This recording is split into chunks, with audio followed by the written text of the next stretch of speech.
Olá a todos.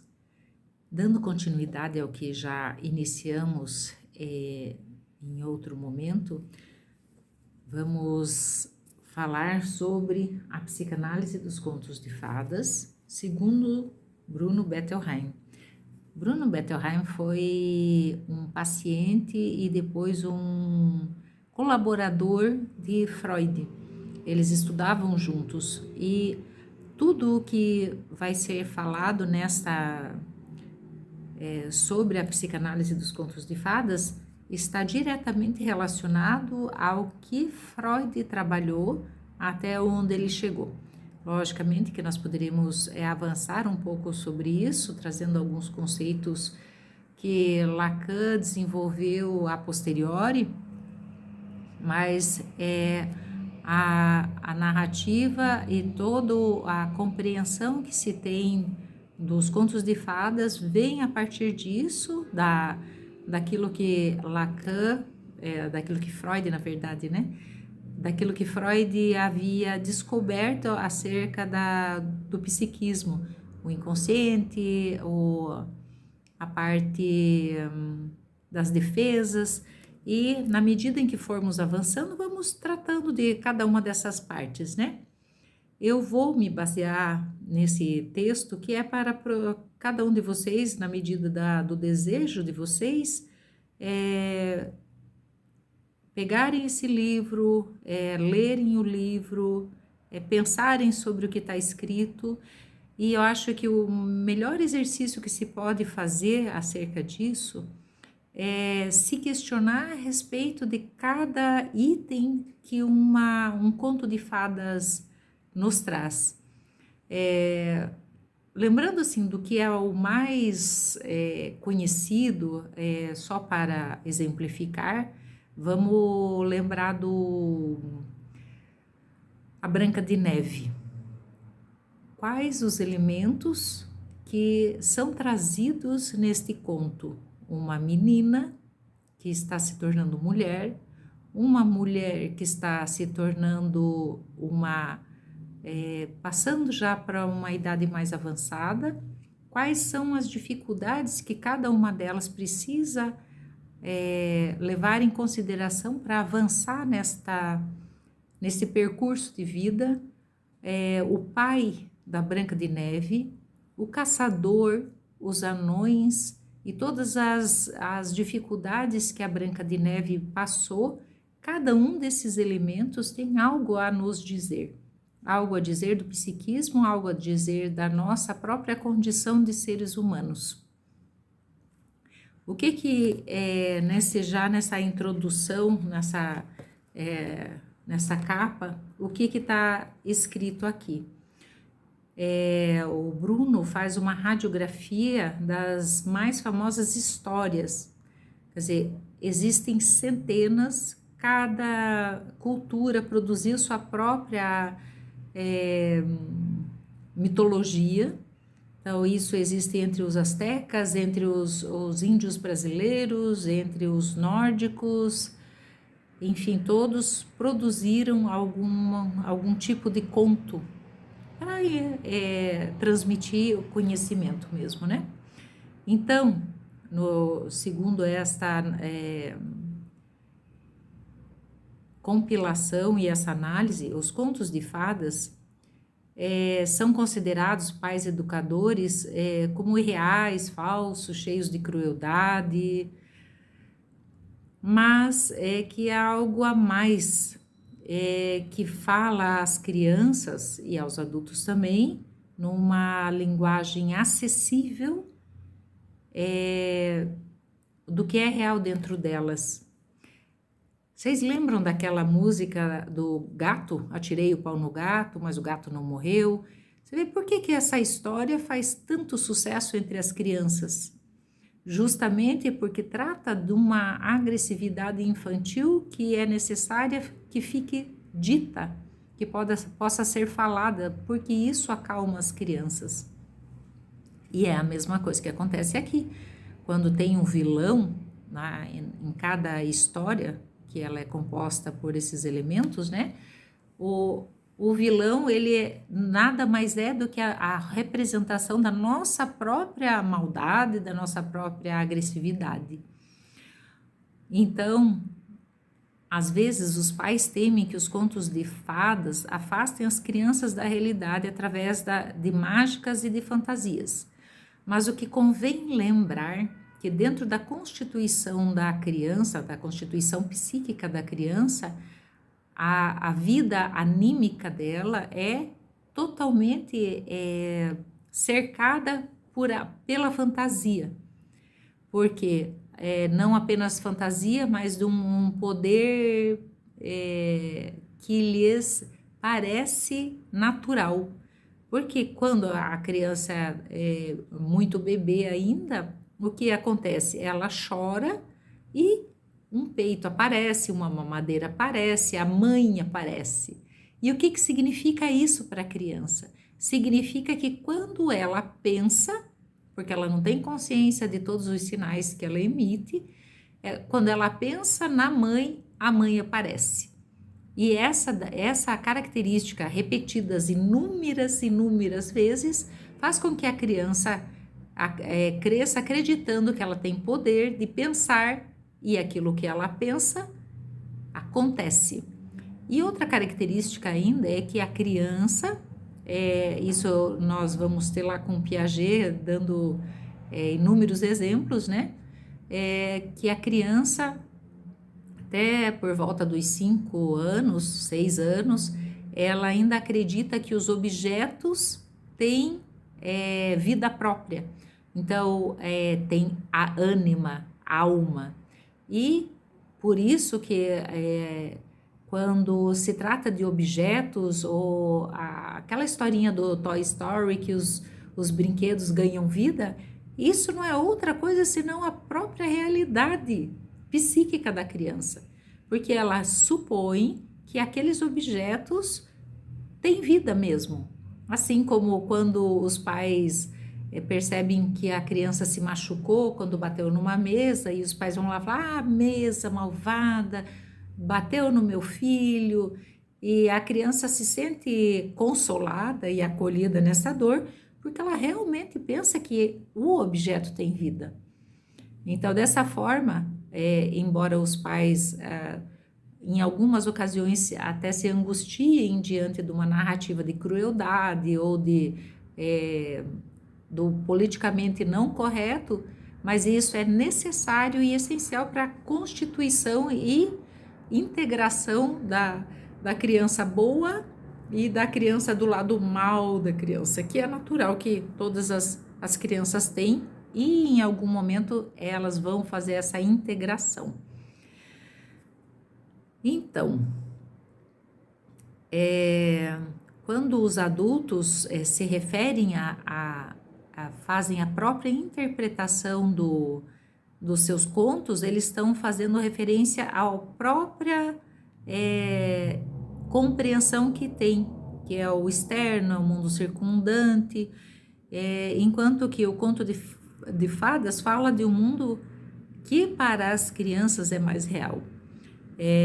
Isso fica muito claro nas histórias em que Terra do Nunca, era uma vez num país muito longe, numa época em que os bichos falavam. Isso tudo é uma evidência de que não se trata do aqui nem do agora, da realidade adulta, mas de um território fora do tempo do adulto e do espaço que o adulto habita.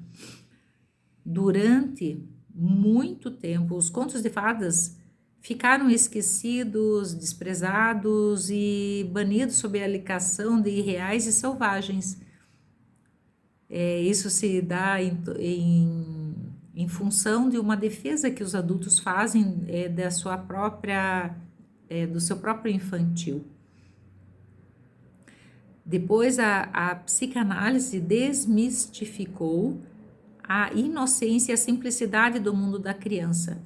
Isso aconteceu com Freud, especialmente naquele texto que ele produziu, as 3 teorias sobre a sexualidade das crianças, em que até então se supunha que a criança não tinha uma vida um conceito sexual. E as crianças têm, e é necessário que eu tenham. Por quê? Todo ser vivo, ou mamífero em especial, né? Ele se reproduz de uma forma sexuada. Essa reprodução, ela vem dar notícias da vida. E junto com as notícias da vida, vem as notícias da morte, as notícias do propósito da vida. E essas questões, elas precisam muito cedo ser respondidas pela criança. E essas 3 perguntas, né? De onde venho, para onde vou e quem sou eu? Essas são as 3 perguntas fundamentais que uma criança vai responder de uma maneira muito particular, mas que Freud observou isso, e isso se dá, o seu início a partir da observação que as crianças fazem da vida adulta. As crianças observam os adultos, observam que os pais, quando é um casal heterossexual, os pais andam aos pares, um homem e uma mulher. As famílias normalmente são constituídas de homens e mulheres, e a criança vai percebendo tudo isso, não há espanto nenhum nisso. Então, a criança vai se perguntar, bom, se existem homens e existem mulheres, são 2 grupos de pertença do ser humano, em que grupo eu estou? E isso, Freud é muito claro que a resposta que a criança dará está baseada no corpo que ela possui. Então, todos nós sabemos, né, que embora atualmente não seja quase vexatório falar sobre a diferença sexual anatômica, que a diferença sexual anatômica existe. E as crianças, elas são muito perceptivas em relação a isso. Elas sabem que existe essa diferença. Elas observam no próprio corpo, observam no corpo do outro. Não raro, os adultos, os pais, se banham junto com os filhos. E não tem problema nenhum quanto a isso, porque a criança está num mundo onde a higiene é necessária, onde isso é um hábito da nossa cultura, e, porventura, a criança vai ver o corpo da mãe, vai ver o corpo do pai e vai se confrontar com a própria realidade. E nisso ela vai se localizar anatomicamente em relação à sexuação, sendo homem ou sendo mulher.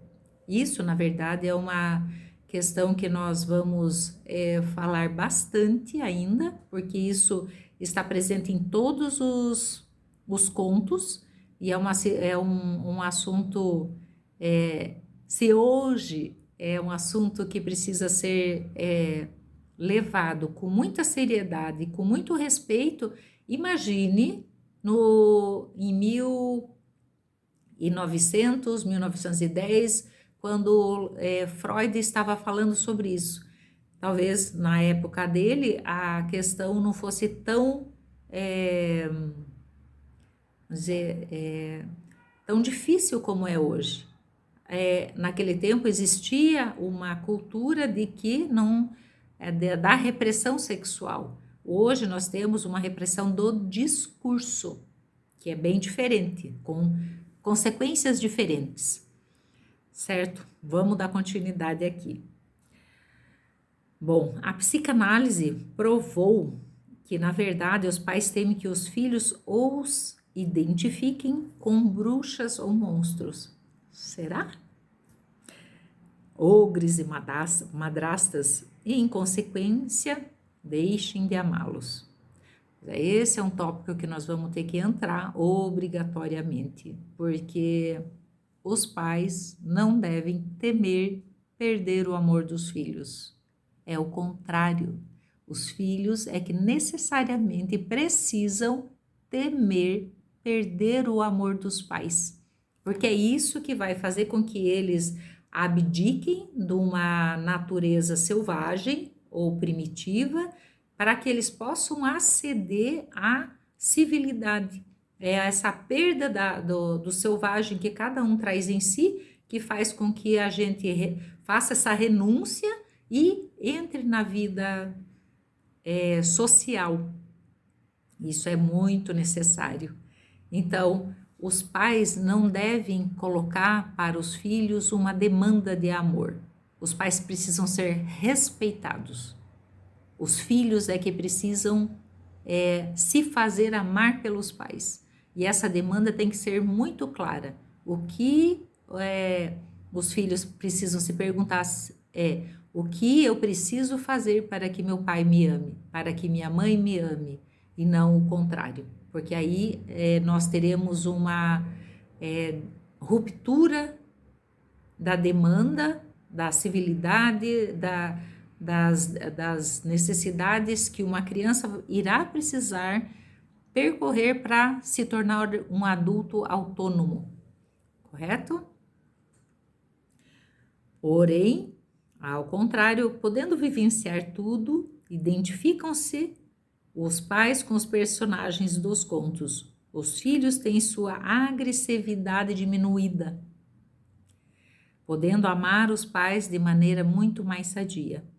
O conto, assim, contribui para o melhor relacionamento familiar, desmanchando as fontes de pressão agressiva que, caso contrário, seriam dirigidas aos pais.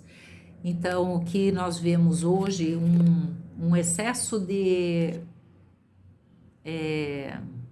politicamente correto, de não poder manifestar a agressividade através dos contos, de perceber que existem vilões nas histórias, poder colocar isso de uma maneira simbólica dentro do discurso, faz com que haja um atraso nessa integralização que a criança vai precisar fazer. No entanto, a maior contribuição dos contos de fada é em termos emocionais, propondo-se e realizando concretamente 4 tarefas: a fantasia, escape, recuperação e consolo. Desenvolvem a capacidade de fantasia infantil. O adulto também fantasia, o tempo todo. A isso nós damos um nome em psicanálise de fantasma. A fantasia na criança, ela tem um caráter onipotente. Assim como ela pensa que ela tem essa onipotência, nos contos de fadas, ela vai poder trabalhar essa questão. Ela se identificando com o personagem, que é sempre o personagem principal da história, né? Todos, não só as crianças, fazem essa identificação, podendo, por vezes, transitar por outros personagens. Fazendo com que a criança faça um mecanismo que a gente vai chamar, um mecanismo de defesa que se chama projeção.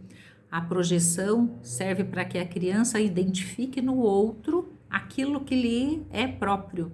Então, não é ela que é malvada, é o outro que é malvado. Isso faz com que ela consiga elaborar essa característica humana, que é a agressividade, e que é necessária. A agressividade é necessária ao ser humano. E a criança, se ela está muito destituída desta característica, é necessário que ela seja instituída. Bom,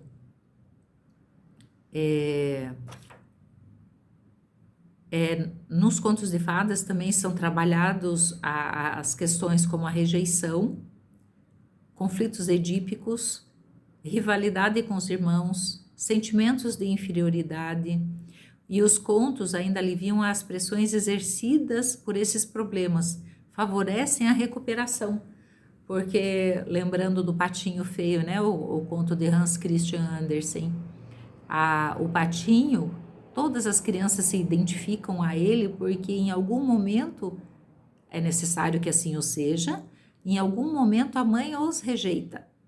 E rejeita por quê? Porque ela é uma mulher adulta e ela vai preferir o pai.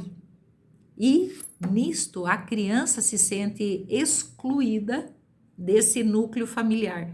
No continho, no conto de Hans, do Patinho Feio, existiam irmãos que nasceram antes dele.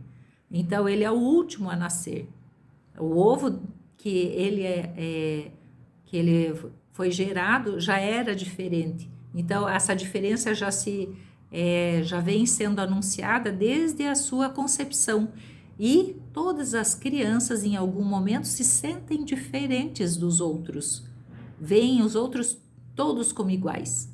A mãe, sendo muito mais amorosa e carinhosa com os irmãos, menos com ela. Só que isso é para todos. Não existe uma criança que seja beneficiária de todos os carinhos da mãe. Ainda bem, né? É assim que é para ser mesmo.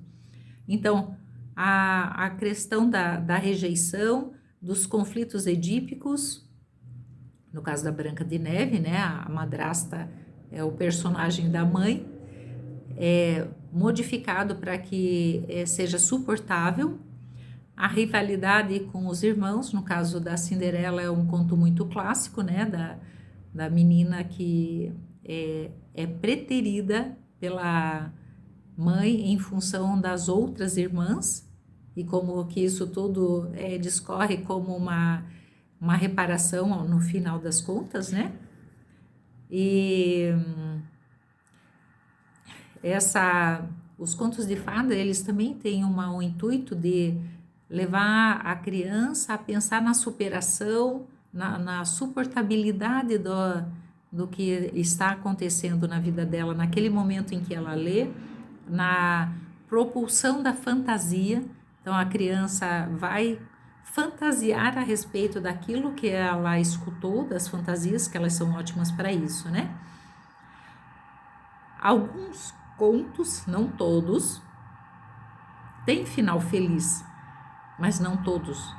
Vejam o da Pequena Sereia, quando Hans Christian Andersen o escreve. A Pequena Sereia, é um spoiler aqui, né? A Pequena Sereia não consegue o intento dela. Há um aprendizado nisso, né, nesse conto. Nós vamos trabalhar sobre isso também. Mas há um intento de transmissão nisso. Quando a Pequena Sereia troca a voz pelas pernas, ou seja, ela deixa de ser da cintura para baixo, ela deixa de ser um peixe, que é de sangue frio, que não tem circulação, não tem excitação, não tem nenhum elemento do feminino ali. Quando ela troca a voz por isso, ela perde algo que faria com que ela conquistasse o príncipe, que é o amor que ela tem e que ela nutre uma paixão por esse personagem. O que acontece com ela quando ela faz renúncia à própria voz? Ela não encanta mais o seu amado. Ela deixa de exercer tudo aquilo que ela poderia exercer como fonte de atração perante esse possível companheiro. E o que acontece? Ela, terminando o prazo dela, ela, como havia combinado com a bruxa do mar, né? Ela se transforma em espuma. Ela vira espuma do mar. Então esse é o fim trágico, não é o fim, não é o final que a Disney deu. A Disney deu um final mais bonitinho, né? Mas com isso perde-se também o ensinamento que essa história traz, ou a quantidade de angústia que é capaz de suscitar esse final, como um pensamento assim: uma mulher pode abdicar de sua voz? Essa é a questão para as meninas. Um homem se encanta por uma mulher que não tem voz? Pelo conto do Hans, não. Essa é a resposta, né? Não se encanta. Ela pode ter as características humanas femininas, mas sem voz ela não vai ter um lugar junto a ele. Pois bem, a psicanálise dos contos de fada mostra as razões, as motivações psicológicas, os significados emocionais, a função de divertimento, porque quando há um esvaziamento súbito da angústia, o que acontece é o riso. E isso é um dos efeitos que a comédia produz, que a piada produz, que um conto também produz. A linguagem simbólica do inconsciente que estão subjacente nos contos infantis. Bruno Bettelheim, reconhecido em todo o mundo como um dos maiores psicólogos infantis, acatado principalmente por seu trabalho com crianças autistas, nasceu na Áustria em 1903, graduou-se na Universidade de Viena e foi para os Estados Unidos em 1939. Depois de passar um ano nos campos de concentração de Dachau e Buchenwald. Foi professor de educação, de psicologia e de psiquiatria na Universidade de Chicago. Então, ele tem esse livro e tem muitos outros, né? Pois bem, terminamos assim a nota de contracapa. Eu vou ler aqui também para vocês alguns artigos que foram publicados em jornais de grande circulação ou em revistas também. O que se diz? Apesar de toda a aparência selvagem, Bruno Bettelheim conclui que os contos de fadas são realmente uma dádiva de amor. Danúzia Bárbara, no Jornal do Brasil. O livro aconselha o retorno do quadro em que pais leem histórias para os filhos, bem pouco condizente com o atual quarto de crianças, onde a TV funciona a todo vapor. Silviano Santiago, leia livros. Assim, lembrando que quando esse livro foi publicado, ainda não haviam os tablets, os celulares e, enfim, era a TV que fazia concorrência pela atenção da criança, né? Já Cláudio Bojunga, da Veja, diz: seu objetivo não é tornar fácil e simples a tarefa de viver, mas conseguir que os homens aceitem melhor sua natureza problemática e não se deixem abater por isso. Infelizmente, os moralistas permanecem surdos a Grimm e a Freud. Armindo Blanco, do Pasquim, diz o seguinte: felizmente, não nos faltam eminentes mestres das melhores universidades para nos iluminarem as trevas em que vivemos, sob o império de tolos preconceitos. Imagine a atualidade do que Armindo fala, né? Joel Macedo, do Globo, diz o seguinte: o livro é de leitura agradável e muito interessante na análise que apresenta sobre o fenômeno dos contos de fada como um todo e de cada ponto em particular. Sim, esses pontos particulares é que nós vamos adentrar e vamos falar, ler, vamos discutir.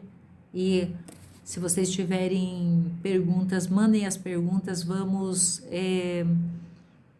pensar com profundidade sobre tudo isso. Está bem? Eu recomendo ainda, se vocês tiverem interesse, que leiam as teorias da sexualidade infantil de Freud. Está bem? Até a próxima.